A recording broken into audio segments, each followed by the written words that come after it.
मेरे को नंगा करके पेड़ से लटका के उल्टा पीटा, मेरे लैट्रिन वाली जगह पे पेट्रोल डाला और मुस्लिम नेम ही काफी है दहशतगर्द साबित करने के लिए। मतलब उन्होंने मजबूर किया मुझे कि मैं आईबी के लिए इन्फॉर्मर और सीक्रेट एजेंट के तौर पे काम करूं। पुलिस किसी को पकड़ के लाती है, मीडिया उसे मोहर लगा देती है। 2 अलबदर के दहशतगर्द पकड़े गए, क्योंकि दहशतगर्द साबित करने में पुलिस का रोल 10% होता है, 90% मीडिया का रोल होता है।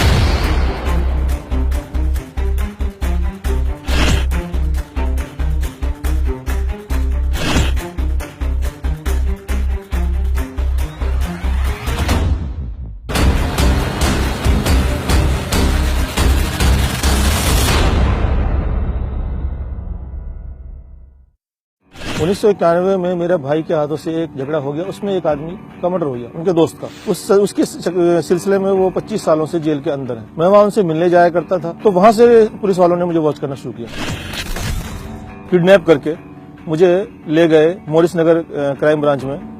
वहां उन्होंने मुझे 10 दिन तक टॉर्चर करते रहे। मुझे टॉर्चर में मेरे को एक तो पूरा नंगा करके, फिर लैट्रिन वाली जगह पर, पेशाब वाली जगह पर पेट्रोल डाल देना, सर पे पेशाब कर देना, उल्टा लटका के पानी नाक से चढ़ा देना, ये सब मतलब टॉर्चर उगलवाने के लिए। अब मैं क्या उगलूंगा, जब मेरे पास कुछ है ही नहीं तो मैं उगलूंगा क्या। मुझे तो खुद नहीं पता था मुझे उठाया क्यों है। तो वो मुझे टॉर्चर करते रहे कि बता असला कहाँ है, बता बारूद कहाँ है, बता तेरे किस किस से ताल्लुकात है। 10 दिन बाद जब कुछ नहीं निकला, जब कुछ उनके हाथ नहीं आया, धमकी भरे अंदाज में माफी मांग करके मुझे वापस छोड़ दिया गया।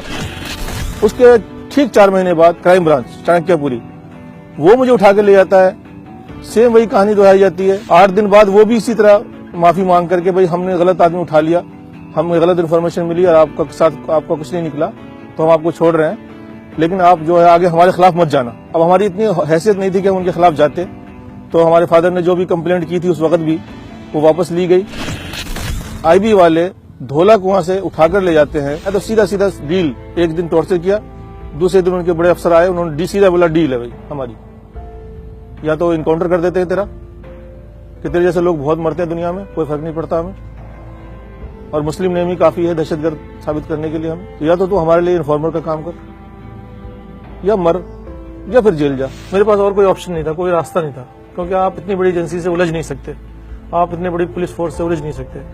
तो बस उन्होंने जैसा कहा वैसा मैंने किया।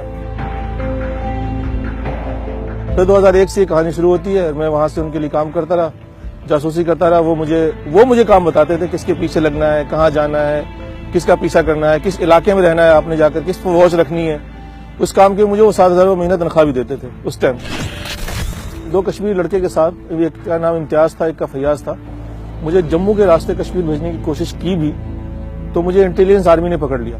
फिर जब उनको पता लगा कि आईबी के लोग हैं, आईबी के लोग छुड़ाने गए वहां मुझे स्पेशल गाड़ी से, हाँ कश्मीर, जम्मू बैरवाल थाना। आज मुझे थाना भी याद है, क्योंकि वहां मेरे साथ टॉर्चर काफी हुआ था। उसके बाद उन्होंने कहा भाई रिस्क वाले रास्ते से मत भेजो इसको, इसका पासपोर्ट और वीजा बना के भेजते हैं कि भाई आपको पाकिस्तान जाना है, इन लोगों के बीच में रहना है, दहशतगर्दों के, वहां ट्रेनिंग करनी है, इनके बीच के राज आपको मालूम करने हैं, और फिर वापस आके हमें बताना है।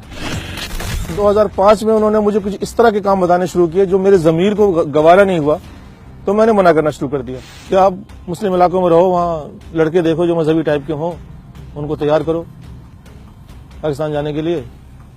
भेजने का रास्ता हम बताएंगे, जब वो वहां से वापस आएंगे हम उनको पकड़ लेंगे या मार देंगे, जो भी करेंगे, आपका इनाम आपको मिल जाएगा, बात खत्म। मैंने मना किया, मैंने कहा ये तो इंसानियत से गिरी हुई इंसानियत सोच बात हो जाएगी कि भाई देखो। तो मैंने इस काम के लिए मना किया, तो उनको लगा कि ये तो हमारा राज भी जान चुका है, पर हमारे लिए किसी काम का भी नहीं है, यूज एंड थ्रो है, या जिसको तो यूज करने के बाद आप डस्टबिन में फेंक दो। तो तिहाड़ जेल डस्टबिन है, इससे अच्छी जगह फेंकने के लिए और क्या मिलेगी।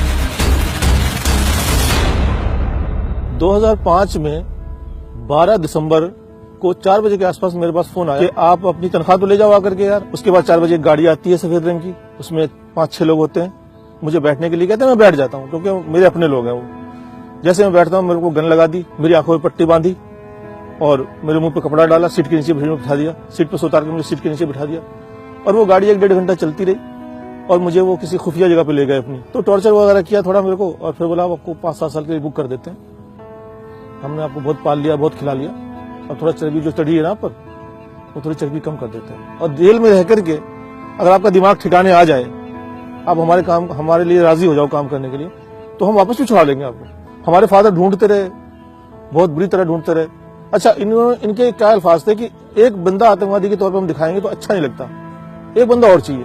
बकरा, बंदा नहीं बकरा।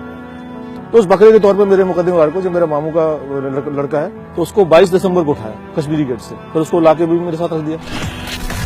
9 फरवरी को स्पेशल सेल के लोग आते हैं, आईबी वाले उनके हैंडओवर करते हैं हमें, वो हमें बाईपास ले जाते हैं, आंखों में पट्टी बांध के, वहां हमारी पट्टी खोलते हैं, वहां पर लीगल अरेस्टिंग हमारी दिखाते हैं, और असला बारूद और बैग जो हम घर से खाली हाथ गए थे, ये पता नहीं बैग कहां से आ गया, सामान ये कहां से आ गया, ये तो पुलिस ज्यादा बेहतर जवाब दे सकती है इसका। बस वहां पर शोर मचा दिया, क्या अलबदर के 2 खूंखार आतंकवादी पकड़ लिए, अलबदर के 2 खूंखार आतंकवादी पकड़ लिए, भीड़ इकट्ठी कर ली, और जो भी कार्रवाई, जो लीगल कार्रवाई होती है 2 महीने बाद गैर कानूनी हिरासत में रखने के बाद, जो लीगल कार्रवाई उन्होंने 2 महीने बाद की। हमारा दिमाग तो सुन हो रखा था कि हमारे साथ ये हो क्या रहा है।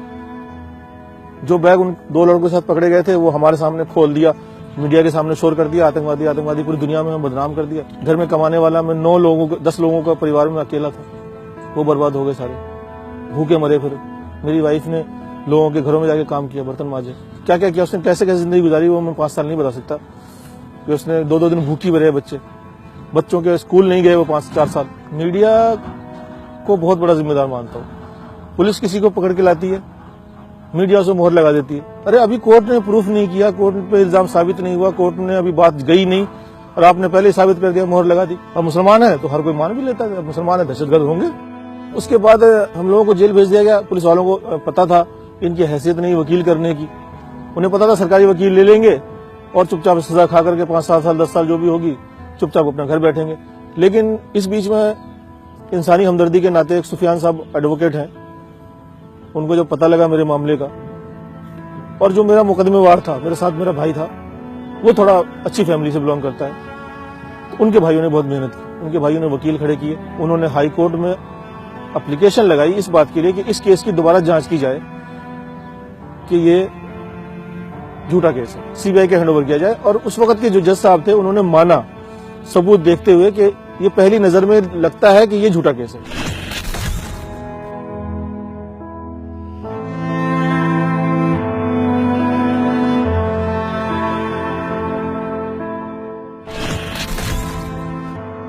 मुझे क्लीन चिट मिली, बेगुनाह मुझे साबित किया उन्होंने।